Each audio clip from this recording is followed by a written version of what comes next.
Okay, lock in, chat. We're about to be reacting to Stargate, the psychotic spy file, Spiral Boy. Let's get into it. Hit the like button, hit the sub button. If you're new to the channel, watch the other videos after this one, but let's get into this one. It says. I think that's what it says. A man sat down in an office in California and drew this. He'd never been to the Soviet Union. Nobody told him what he was drawing. All that he got was a set of map coordinates. And this is what was actually there. A Soviet weapons research site called Semipalatinsk. Now that crane he drew was actually there. Now that drawing is a big reason why the US government spent the next 20 years and about $20 million paying people on a drawing for a drawing? Describe places that they've never been. They That's called crazy. it remote viewing, and the program ended up being called Project Stargate. Now Project Stargate had a budget. It had now before we get into this, I've heard, stuff behind it, but I've never got the full details behind it. So this would be a first for me. So if it's first for y'all, like I said, hit that like button. Let's see how psychotic it really gets. In 2017, the CIA dropped 12,473 documents from it online, where literally anybody can go and read them. Now I've spent the last few weeks doing exactly that. And what's in these files is way 500 version of bro, the respect to story Brody. heard either on That's tough. YouTube or TikTok or a podcast or whatever it may be. And I would say that is because of how this whole thing ends. When they finally shut down Project Stargate, the report that killed it had two conclusions that completely contradicted each other. One report says that it worked, and the other report said that it didn't work. Now, both of those reports are still sitting on the official record, and nobody's gone back and sorted it out in over 30 years. So, ladies and gentlemen, that's confusing. To Project Stargate. When one agrees and one denies, bro. There's some weird shit going on, bro. You already know that. Psychic Discoveries Behind the Iron Curtain. Now, it was written by two American authors who went over to the Soviet Union and to Eastern Europe, and they came back saying that the Russians were running serious, government-funded research into psychic abilities. Gotta watch out for them Russians, man. They don't play no games, bro. Them Russians are serious.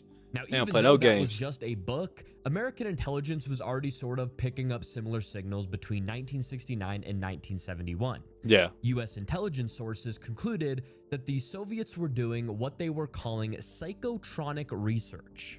That was kind of their word. And you had to watch out for the Soviets during this time, because Soviets were doing, let's just say the U.S. was doing a lot of things bad, but the Soviet Union was right there with them. Let's see, make sure. Yeah, the Soviet Union was they were on some next level stuff. It was getting a little scary out there. By 1970, the estimate was that the Soviets were spending around 60 million rubles a year on psychotronic research. By 1975, that estimate was over 300 million.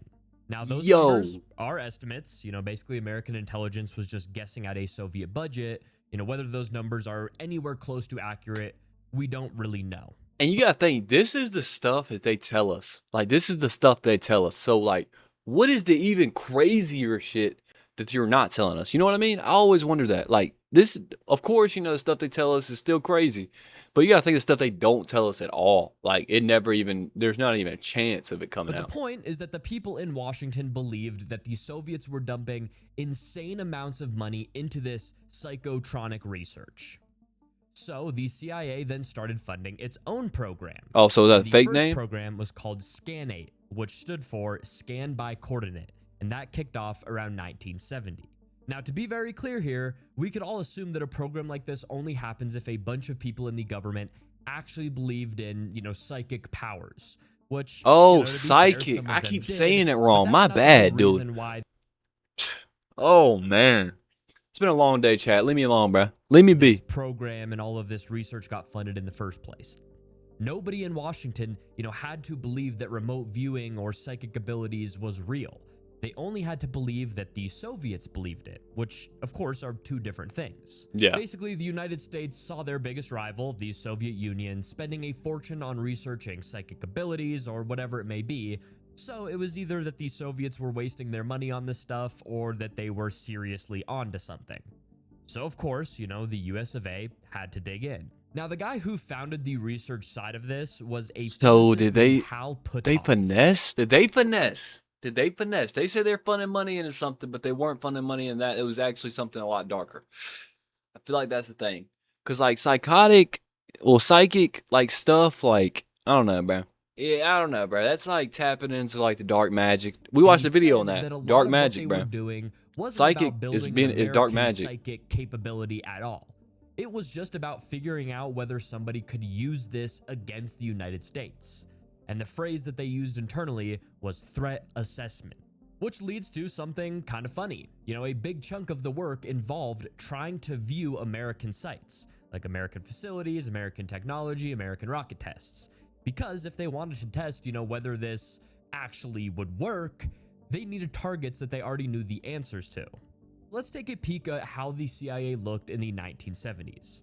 So as you guys probably know, or maybe don't know, the agency at the time was getting taken apart in the public. There was the Church Committee and the Pike Committee, which were congressional investigations digging into everything that the CIA had been doing, and that's things like MK Ultra, assassination plots. Yeah, that's what I'm saying. Spying. Like U.S. has done a lot of things in their time that is not.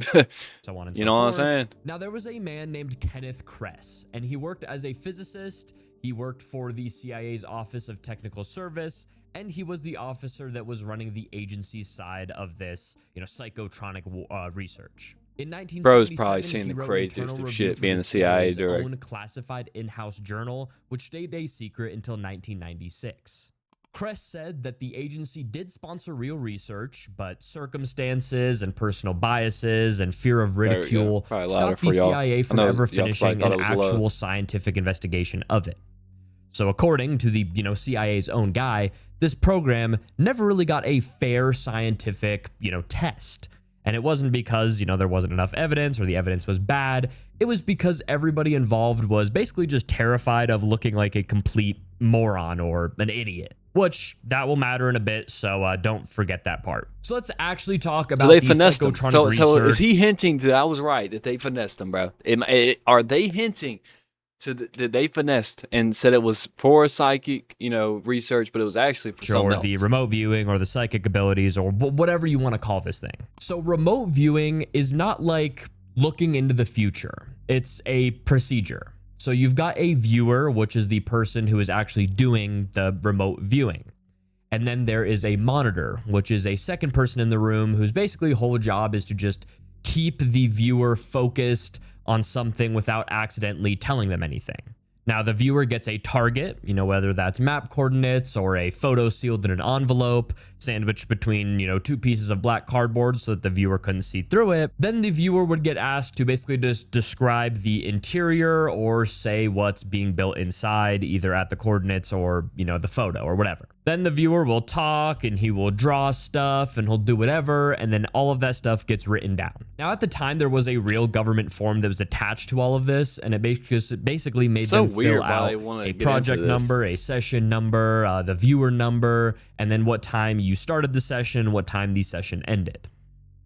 Now, over the years, the US government tried three methods of this, you know, remote viewing. There was coordinate remote viewing, which was basically the original version of this, and it was very structured, and it basically just had the viewer work through all of the stages. Then there was extended remote viewing, which was kind of more of a relaxed kind of meditative version of it. Meditation type view. And then in 1988, they added a third version of this called written remote viewing, which was basically just automatic writing, as they called it, where the viewer would just kind of remote view something and then they would let their hand just kind of go crazy and, you know, write stuff or draw stuff or whatever. Now, when a session came back that was my thing is, how did they pick these people, though? Like, how did they pick these people to do this type of, like, testing? Unbelievably accurate. Were they psychics like already? The viewer supposedly saw something crazy or they described something and blah, blah, blah. Like, if it worked, they called it an 8-martini result. And that basically meant that the data was so mind-boggling that everybody had to go out and drink 8 martinis to kind of recover from how crazy and wild that was. So how did all of this stuff even start in the first place? Well, it starts with a guy who we just talked about named Hal Puthoff. Now, Puthoff was a laser physicist working at the Stanford Research Institute, which is a big private research lab in Menlo Park, California. Now, Puthoff had a Stanford PhD. He'd worked for naval intelligence, and he'd been a civilian employee. So bro was smart shit. That's basically what he said. Bro was, I mean, physicist, bro. At the NSA. He's beyond smart. In 1972, he was writing up some research proposals on quantum biology, and he sent that around for people to kind of take a peek at. And one of those proposals ended up in front of a man in New York named Ingo Swann. Now, Ingo Swann was an artist, and he was also involved in Scientology at the time. Now, Swann wrote back to Puthoff and basically said, look, if you want to study whether biological systems can do things that physics doesn't expect, I can do some of those things, so why don't you come and test me or whatever. So in June of 1972, Swann flew out to California, and Puthoff decided to test him with something that would be very hard to be careful with that Scientology now, underneath shit, the Stanford physics building, there was a magnetometer. It was a machine that basically detected magnetic fields, and this one was buried in a vault in the floor. It was shielded with mu metal, aluminum, copper, and a superconducting shield. It was literally designed to sit there quietly and detect one very specific thing, and it was protected from basically everything else. The whole point of the machine was that nothing from the outside should be able to affect it. So Puthoff brought Swann down there and he asked him to affect it. And according to Puthoff, the output signal changed while Swann was focused on it. And it didn't happen once, it happened twice. Not only that, but Swann then drew the inside of the machine, like the internal construction of this machine. What? And as if add insult to injury, he went on a remote view, the interior, rendering by drawing a reasonable face model of its rather complex and polished construction. So he really drew like what it looked like. Interestingly enough, that design had never been published anywhere. Relax. Now, Puthoff wrote all of this up in a short report and sent it out to some colleagues. And a few weeks later, two men from the CIA showed up at his office. They'd read his report and they knew his background. And girls. But obviously, they weren't just going to walk in and be like, yo, you're right. They wanted to see something. So they ran their own tests. They put objects inside of a box and they had Ingo Swann describe what was in the box. And on one of the tests, Swann said that he was getting something small, brown, and irregular. It was sort of like a leaf, except it was alive and it was moving. Now, inside of that box was a live moth. No and way, that is, bro. Kind of what did it. The CIA came back and got Puthoff to sign a contract, and then they gave him $49,909. They called it a biofield measurements program, and Puthoff brought in another laser physicist named Russell Targ to work with him. And that's kind of the beginning of all of this. It was two physicists, a government contract, and a guy from New York that was describing isn't that how it always starts, though, bro? Two smart people, the government put them together, bro, and it always some weird shit happens, man. But within about a year, they stopped using boxes entirely, and that's kind of when this thing kind of got, I would say, out of hand. The problem with, testing with boxes and trying to look what's inside of them without actually looking what's inside of them is that the boxes don't scale. If you want to know what's inside of a Soviet facility, you can't put the Soviet facility in a box. Yeah, that makes sense. So Swann proposed something different.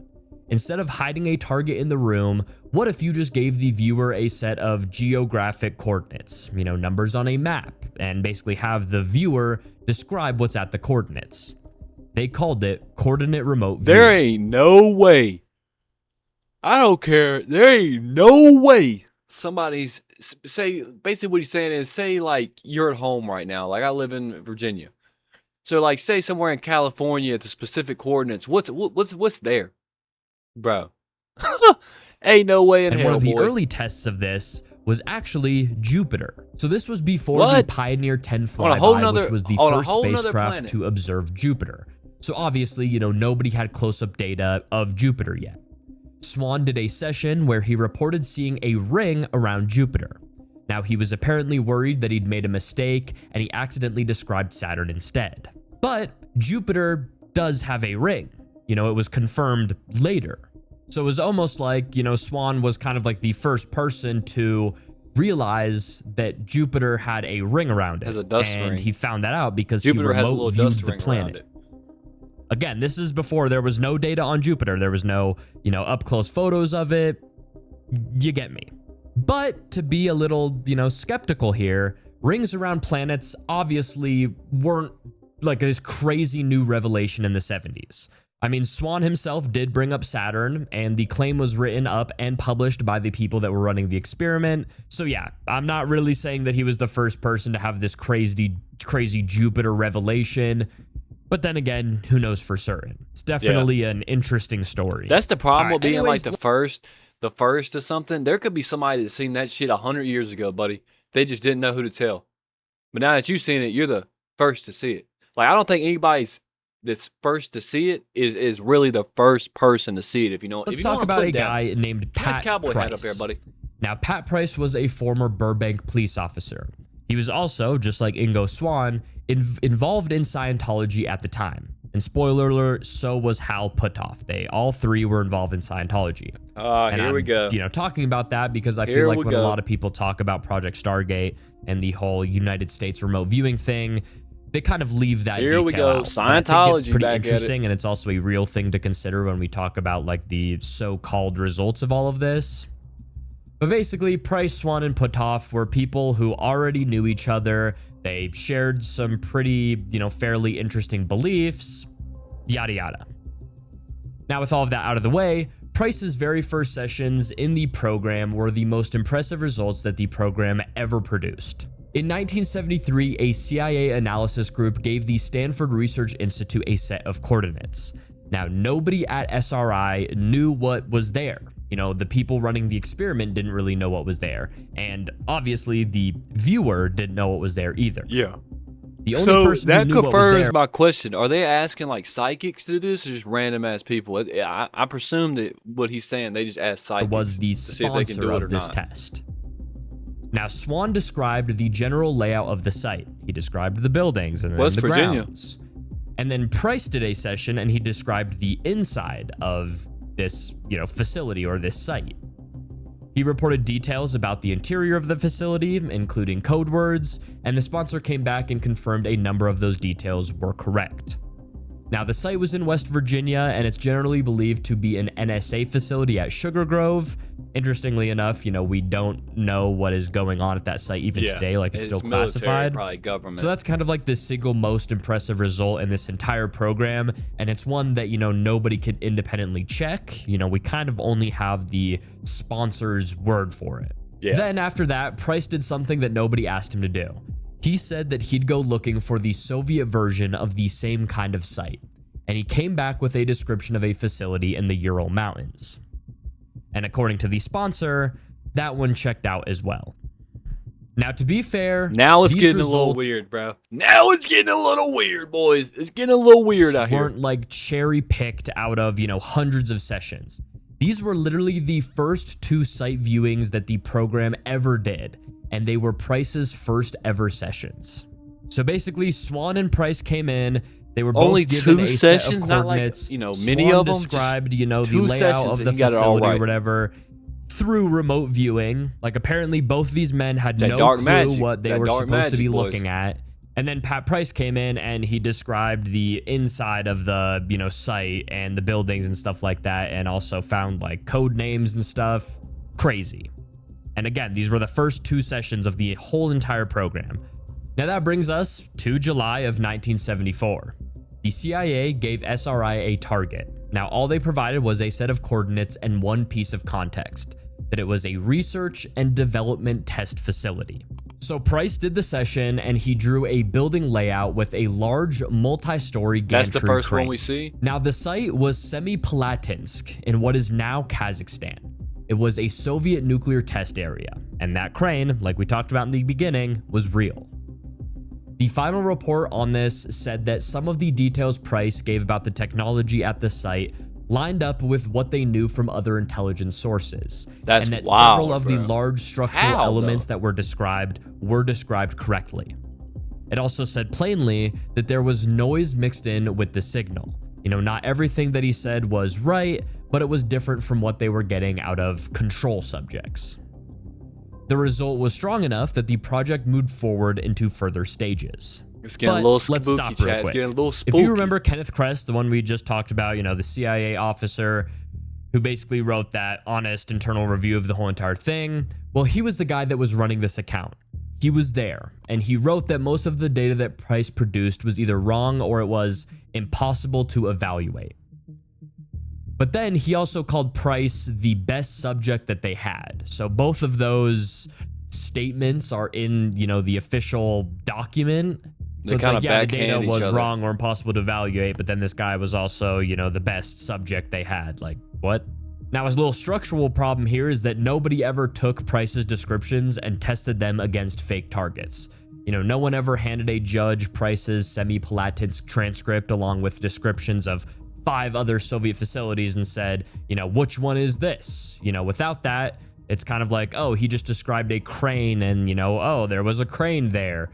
It's not really a controlled result. It's a story about a crane. It doesn't. Basically, what he's saying is there's not a lot. He's not able to pull a lot of detail. But if, like he said, if there's noise going on at the quote unquote site this is at, I would picture that it's probably harder to read that. A research site is not exactly a spot. Wild guess. It's not like this crazy thing. Price knew that he was being asked about a Soviet R&D facility. He was a smart guy with a background in police work. Some of what he produced could have just been a well-informed, person reasoning about what's probably at a place like that. All I'm saying is that nobody ever ran the test that would let us know for certain. And that's kind of like the whole problem with this whole entire program is that there was never any tests to know if they were being 100%, honest and perfect about their results. That's the problem with these government files too. It's like you can never tell if they're being 100% honest or they're not. They lying like shit. The SRI tested Yuri Geller, who was a huge celebrity at the time, and Targ and Puthoff tested him over about 8 days and got some results that they thought were significant. In October of 1974, they published a paper in Nature, which is one of the most prestigious science journals in the world, and it was called Information Transmission Under Conditions of Sensory Shielding. Now, that same week, New Scientist, which is another science magazine, published a 16-page investigation that basically tore the whole entire program or their whole entire report. They just tore it apart. And then it got worse because Ray Hyman, who is a physiologist, he was sent by the Defense Department to basically evaluate Geller. Hyman went and he watched, and then he reported back that Geller was a complete fraud. And then Targ and Puthoff lost the contract to keep working with him. So was it all a lie? So what that dude? I'm saying he makes great videos. This dude makes great videos. I'm gonna leave his link to his full video down below. But like later on, two physiologists, he's playing with my emotions right now. And Richard Kamman back and forth. Found evidence that Geller had been able to see through a hole in the wall in the room that he was being tested in. So that's kind of where the Stanford Research Institute was by the mid-70s. They've got a couple of genuinely strange results that serious people inside of the government took seriously, but then they've also got their names attached to a stage magician who was, of course, Yuri Geller, in the most prestigious journal in science in a paper that got, publicly completely just torn apart. Destroyed. By 1975, the CIA started backing away, and Puthoff has always said that had less to do with the research and more to do with the fact that the entire, CIA was under congressional investigation and just nobody wanted that extra Because that's probably attention. during the time where that was all going on and like they didn't want to be made seem as like they were dumb because they were already under like backlash from you got MK Ultra, you got, the 9/11, not the 9/11 shit, but before that, all that stuff going on with the wars, all that, getting to the moon, bro. There was a whole lot of shit going on. In 1977, the Army started paying attention. Army intelligence set up a small effort called Gondola Wish, and the original job was to figure out what would happen if an enemy used remote viewing against the United States. It was, threat assessment, same as the CIA. But by the middle of 1978, it turned into an actual operating unit, and they renamed it to Grill Flame. And they set up 2 buildings at Fort Meade in Maryland. Now, the main guy here is Joseph McMonigal. Now, inside of the unit, he was Remote Viewer 001. He had been in the Army for 20 years. He was a chief warrant officer, and he earned a Legion of Merit award. But like, are now, these like exact? Grew up poor in Miami, that's the thing I'm trying to wonder. Are these exact facts? Like, this is what they look like. This is factual information. Or are they giving you like I would like to say like an educated guess? Like, just this is what this looks like. There could be this. There could be this. Like, my thing is like that isn't much help when you're going into war. With You a need lot to of know for violence and fact, for alcoholism. 100%. And his own explanation for where his abilities came from is that as a kid, he learned to sense his mother's moods before anything happened because he sort of had to. Then there's Major General Albert Stubblebine. Just lying. Now, Stubblebine ran Army Intelligence and Security Command, which essentially just means that he ran the unit. Now, this guy was a full believer. He had his battalion commanders trying to bend spoons, like on literally some Stranger Things shit, and he reportedly believed that he could walk through walls, and he reportedly also tried to walk through, solid walls. According to McMonagle, the unit didn't get the first crack at anything. They got a target after every other method had already failed. Like if satellites came up empty and human sources came up empty and the signals intelligence came up empty, they'd be like, all right, send it to the psychics. But in April of 1984, the program's cover was blown. A newspaper columnist named Jack Anderson published a piece about it, and that was the first time that this thing was out in the public. And right after that, things just started going bad for the whole entire program. In 1984, Stubblebine left. Now, he retired after a controversy, and part of that controversy involved letting people without proper clearances into secure area. Now, the general who replaced him, Harry Soyster, had no interest in any of this, and with, kind of like the believer who was Stubblebine so gone, he just cut it out. This skeptic dude, the Army's support kind of dried up with the whole program. Yeah. And by late 1985, the Army's money was gone. So the Defense Intelligence Agency picked up the program and renamed it to Sunstreak. In December of 1987, the National Research Council released a report called Enhancing Human Performance, and it was a scientific review that was commissioned by the Army itself.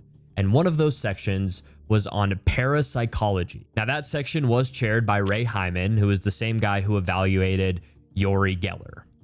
Their conclusion was that there had been 130 years of research on this stuff and that there was basically just no scientific justification for any of it. So their recommendation to the Army was just to essentially drop the whole entire program. So by the end of 1987, the program had been outed in newspapers. It lost its biggest supporter. So by this point, they have spent this much money. They have ran tests for essentially years. They've tried it in multiple different things, and they have all gotten shut down at this point. Stubblebine, still got 20 minutes its left. Funding source, and then it had gotten a formal thumbs down from the National Academy of Sciences. But that didn't just stop the program there, because it went on for another 8 years. In 1988, they added a new method called written remote viewing, which we talked about, and that's basically automatic writing, where the person or the viewer kind of just lets their hand write on its own without consciously trying to direct the hand. In 1986, a man named Ed Dames joined the unit. Now, Dames came in as a monitor and analyst, and by several accounts, he never actually got formal remote viewing training himself. Now, what Dames became known for was pushing the targets further and further out. So he has no training doing this. They were no longer just viewing Soviet shipyards. They were apparently viewing Atlantis, Mars, and even UFOs. From there on, there were basically 2 Project Stargates running at the same time, and they were all in the same building. Now, one of those Project Stargates was still doing the careful, boring, documented work on hard intelligence targets and writing it all down on government forms. And then the other Project Stargate was doing sessions on Atlantis, and, they were apparently going to Mars and doing all that crazy shit. Now, inside the program, people kind of saw what was happening. Ed May, who ran the research side by that point, eventually stopped working with Ingo Swann, partly over reports that Swann was, talking to people at SRI and the CIA about aliens and UFOs and extraterrestrials and shit like that. But probably the most important question that we are going to ask today, makes no sense, though. Why would you leave? Did any of this stuff actually work? So there are 4 stories that people always kind of bring up with Project Stargate, so we're going to go through them, starting with the most famous one, which is the Soviet submarine that we talked about in the beginning of this video. So the version that you've probably heard or probably haven't heard is that in September of 1979, somebody at the National Security Council wanted to know what was going on inside of a building at a Soviet shipyard. So they handed it to Fort Meade. John McMonagle did a session, and he described a submarine that was, bigger than anything anybody had ever built. He said that it had something like 18 to 20 missile tubes. It was angled, and it had a big flat deck at the back. Now, he said that it was in a building that wasn't even on water. And he said it was going to launch in about 100 days. Now, of course, everybody laughed at him. They got buildings underwater now, twin. Underwater. I mean, we should have known that. We should have known that. Well, who we kidding? Sounding because, no submarine that big existed at the time. But then, in 1980, the Soviets rolled out their Typhoon class, which was the biggest submarine ever built. It had 20 missile tubes, it was angled, and it had a big flat deck in the back. So that's pretty much the whole entire story. They wanted to know what was going on here. McMoneagle did a session. He described this massive submarine. Everybody laughed at him. They're like, haha, no way. Like, there's no way someone can build a submarine that big. And then boom, the Soviets release it. Now, that story is in every single Project Stargate documentary. It's, people talk about it on podcasts. I've even seen it on other, YouTube videos. It is, without question, the most repeated Project Stargate story in existence, aside from the Mars stuff, but we'll get into that in a second. But the transcripts are public. Anybody can go and read them. And a researcher actually went through them session by session and lined them up against what the intelligence community already knew. Y'all probably wonder what I'm doing, bro. I got a bump right here, bro. That shit will not pop, twin. That shit will not Now, there's three things that fall That's apart the with that worst. story. Just the hurts. first thing is that it wasn't one session. It was 6 sessions, and it started on September 7th, 1979. Now, 6 sessions, obviously, that's not cheating, whatever, who cares? But, everybody just says, he did a session and he described a submarine, but he actually did 6 sessions, and then, this is kind of what came out of them. And those are 2 different things. They were kind of picking the best parts out of 6 tries instead of it just being 1. Second, the way that this story usually gets told is that McMoneagle had no idea what he was looking at. He was giving geographic coordinates, coordinates of a Soviet naval shipyard. So he knew, at minimum, that he was looking at a place where they build ships. Guy with no information describes a submarine, but it's actually, guy was told to describe a shipyard, and then he described submarines, right? And then, according to a declassified assessment, evidence that the Soviets were building a Typhoon-class submarine had been piling up since about September of 1977, which was 2 years before the session. So the intelligence community wasn't really in the dark about this whole entire thing. They kind of already had a working theory about what was inside of that building. Now, that doesn't mean that this wasn't a, psychic discovering something that nobody knew. That's what I'm saying. It seems more like it's less psychic ability and more like educated run guess against a target that analysts had already had ideas about. Also, he talked about this landlocked warehouse thing, that the submarine was being built into a building, or was being built in a building that had no water access. That appears to be wrong. Work to connect that basin to the water was mostly finished by late 1978, before the session even happened. So I'm like, yeah, that story, it's a credible story, but I also feel like there are a lot of things working against it. Again, it would be crazy to sit here and say, yeah, McMoneagle went into this, he knew nothing, and he described this huge submarine that they were building that nobody had even ever heard of in their whole entire lives. But I feel like, is that the form of a psychic, where they can say without knowing anything? Or is it, a psychic is you give them information of like what's going on in your life, and they give you an educated probability or guess. They're just really good at probability guessing and shit like that. I don't think it's actually them physically seeing into the future per se. So a little bit forward, and then they come out with this big submarine. That would be crazy. We'd all be sitting here like, holy shit, that's actually really impressive. That's like me sitting here and remote viewing something, and I'm like, oh my God, they're gonna build a plane that is so massive, it's bigger, it's longer than the Empire State Building, and it can, drop nuclear bombs. Like, if I described this insane technology, and then, in a few months it gets released, it'd be like, holy shit, like he was actually onto something. That's if I described it in perfect detail. But obviously, with this, there was evidence to support it's just that people kind of already knew about this submarine thing, and that maybe some of his information or some of the details that he described were inaccurate. Now, in 1989, there was a U.S. Customs agent named Charlie Jordan who had been smuggling drugs, and then he went on the run, and literally nobody could find this dude. So the unit got tasked with finding him. A viewer named Angela Della Fiora worked the target.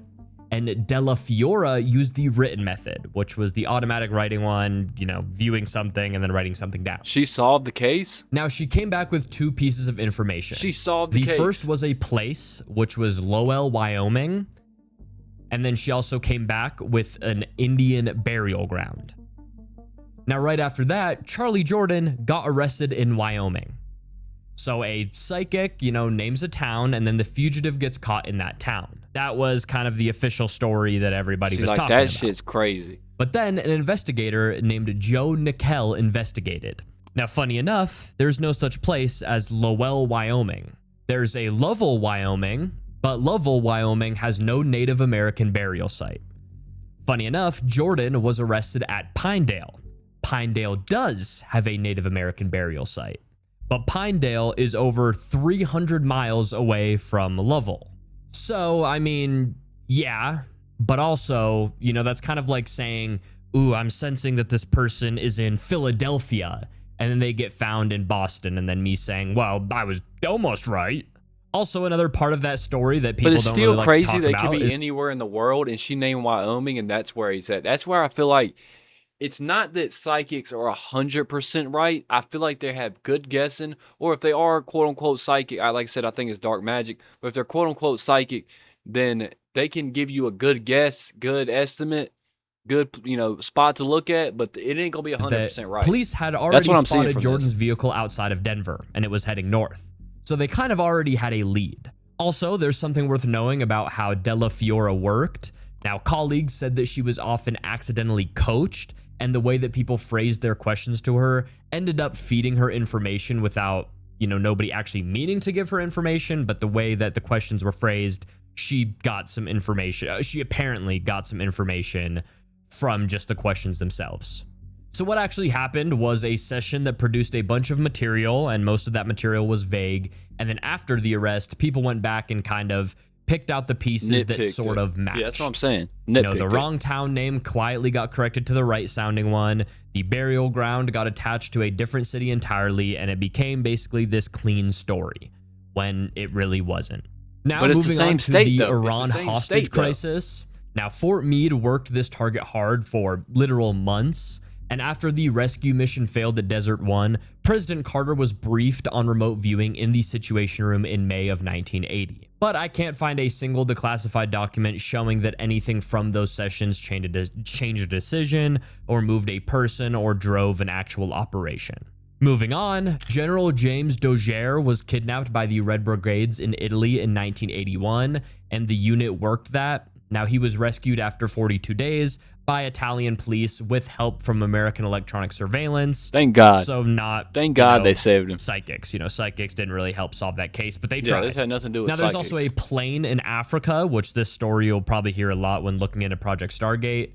Jimmy Carter said publicly that a plane went down in Zaire and that the satellites couldn't find the plane. And then CIA Director Stansfield Turner turned to a woman with psychic abilities who gave coordinates. Then they found the plane. And Turner has separately confirmed that the agency used a remote viewer. Now, probably my favorite case from this whole entire thing is from Mars. So on May 22nd in 1984, there was a session where the viewer was given coordinates and there was a sealed envelope describing the target. Now, it was a planet from roughly 1 million BC. Now, this transcript has them talking about pyramids and tall, thin figures and these dust storms. But a transcript records what a person says in a room, and that's kind of like the only thing that it proves. The CIA confirmed structures on Mars never happened. The CIA confirmed that a guy sat in a room in 1984 and talked about Mars, and someone typed it up. It's a real document that's on the CIA's website. And it's like, I think we would all like to sit here and be like, oh my God, that would be insane. If a guy actually sat there, he focused and he viewed this planet and it's hard to believe. Saw these pyramids, it's hard to believe figures and all of these. There's some good stories, but like, they don't add up insane. like exactly. But the problem is you guys can probably imagine is that you can lie about that shit. You can kind of make that stuff up. Ooh, I'm seeing a dusty planet and there's these tall humanoids that are walking around. And oh my God, is that a pyramid? Is that the Sphinx sitting there? Oh, I'm gonna go underneath the Sphinx. You can make that shit up pretty easily. Also on the CIA's website, there are sessions on the Ark of the Covenant, on Atlantis, on alleged alien bases, and they are all real documents that are on the CIA's website. Hey, I think the Ark of the Covenant, them boys in the government have it. I ain't gonna lie. I think the CIA has that shit. And again, already. That's kind of the whole problem with Project Stargate, is that we don't know if people are lying about any of this stuff or if they were actually seeing this stuff. Because again, I think we would all like to sit here and say, yeah, that would be awesome to find out that we can somehow remote view and we can go back in time and look at places and see what's happening. And, that would be awesome. But it's like, there's no definitive proof of any of this stuff. And by 1994, after all of that, nobody could really agree on whether any of this was real. And we're still doing that today. So Congress finally decided to settle it once and for all. They ordered a formal review, they moved the program back to the CIA, and then they told them to bring back an answer. Now, what came back is probably one of the strangest government documents that I have ever read. They tried it again? So the CIA hired an outside organization called the American Institutes for Research to do it. And they brought in 2 reviewers on opposite sides of the question. The first was Jessica Utz, who was a statistician at UC Davis. She was already kind of sympathetic to this kind of research. And then the second guy was Ray Hyman, who was the physiologist at the University of Oregon. Again, we've already talked about him. He's the guy who evaluated Uri Geller back in the 70s and kind of just said that the guy was a complete fraud. He was also the guy who chaired the National Research Council in 1987 and told the Army to drop the whole entire program. So yeah, he was kind of like the leading skeptic in this field for, decades. And then Jessica Utz was kind of the complete opposite of that. She was a believer. Believer and skeptic, they're both looking at the same data and then they would make a conclusion. Now, Utz concluded that using the standards that you'd apply in any other area of science, psychic functioning is established. The results were way past what chance would produce. The usual complaints about sloppy methods, she said, had been answered, and labs in other countries were getting similar sized results, which is hard to explain if that's just one lab making mistakes. Now, on how big that effect was, it was somewhere between small and medium, but it was consistent enough that if you run through trials, it shows up reliably. Her best viewers were scoring somewhere around 5 to 15% figure out what's true. That's the only above thing that chance. hurts it. She also found some That's odd time patterns. in the military. They didn't need a sender. Basically nobody had to be at the target thinking about it. Precognition, guessing something before it happens, works about as well as viewing something in the present. And distance doesn't matter at all. That's kind of the pro side of the official record. Now, Hyman, surprisingly, Ray Hyman, the 20-year skeptic, the guy who called Geller a fraud, the guy who told the Army to kill the guy that basically don't believe in this shit, he actually agreed with a lot of what Utz said. He said that the later experiments were better designed than the old Stanford Research Institute work, and he said that they were free of the obvious flaws that critics had been complaining about for years. And he said that the effect sizes were too big and too consistent to write off as statistical noise. He straight up granted that something other than chance was going on. So both reviewers agreed that there was something in the data, but then there was one disagreement, which was classified work, which meant that no outside scientists could examine it and no other lab could try to reproduce it. 20 years of funding produced about 10 experiments that Hyman considered solid, and every single one of them came from the same exact lab. Ed May ran the research program. He was the principal investigator. He was also the person judging whether these sessions were hits or misses, and he literally did that for every single session. Same lab, same viewers, same targets, same guy scoring it. So it kind of means that there is, no way to ever be wrong. Hyman's point was that a real scientific theory has to tell you when the effect should not show up. Hyman also pointed out that parapsychology is the only field claiming to be a science that has no single experiment that you can hand to like a student and say, run this and you'll get the same result. Also, Ed May told the review panel that roughly 20% of what a viewer produces is accurate, and that there is no way to tell which 20%, while it's happening. So, the problem with this program was never it doesn't work. The problem is that you can't tell which part worked until you already know the answer. And then Hyman also said one thing that I keep, kind of thinking about, which is that the real danger here is that's what I'm kind of saying is like, it's okay. They're getting some of it right, but at the end of the day, when it comes to military, you need precision, 100% facts. And if it ain't 100% facts, it's not going to that help human us. beings are extremely good at finding matches that aren't there. And he called it subjective validation. Basically, in an earlier group, a group of viewers and a well-respected judge went through the results and everybody was blown away about how accurate those results were. But nobody could believe how well it lined up. But then they checked, the judge had matched every single transcript to the wrong target, every single one. And when, people were told, they couldn't believe it because the matches had felt so obviously right. It's kind of how everybody's brain works. Give a person a vague description and a photo and they'll find the connections. So Hyman basically had a, simple fix to this whole entire thing. And it was basically take the real operational sessions, the actual intelligence work, half the time judge them against the real target, and the other half judge them against a decoy. And nobody in the room would know which is which. But that test, never got ran. Not in 1995, not in the 70s, not today.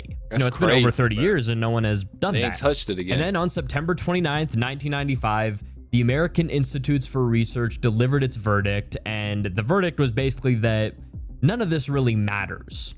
They said even if the lab effect is real, nobody knows what causes it. They said the reliability of the judging was never established. They said that lab conditions don't tell you much about real intelligence work, and they said that the information was too vague and too ambitious to actually carry on. Between 1986 and 1995, the unit received over 200 taskings from military organizations. Remote viewing never once provided an adequate basis for actionable intelligence. Unreal. Wasn't rarely, wasn't not often all enough, that money, it was never. All that money and time, bro. All that money and time for absolutely nothing. Absolutely nothing. And I think bro makes a great video. I'm going to leave a link to his full video down below. Let me know how y'all feel about this. I think this is extremely weird. I think, like I said, humans are just really good, and certain humans are even better at it, especially if you practice at it on a consistent basis. Like, put in one thing, okay, you're giving one thing, you're giving another thing, and you want to put them together, make a, educated guess down the line. Like, we're real good at that. Everybody can do that. There's, there's people in life that can do it better than others, but at the end of the day, that's what humans can do. So it's not really like, like shocking that we can do that. And all the money we waste, like, that's what I'm saying. Government, you got to spend their money on better things than this shit. That's what I'm saying. But let me know your thoughts down below. It's been your boy Nick, and until the next video I see y'all in, I'm out, man. Peace.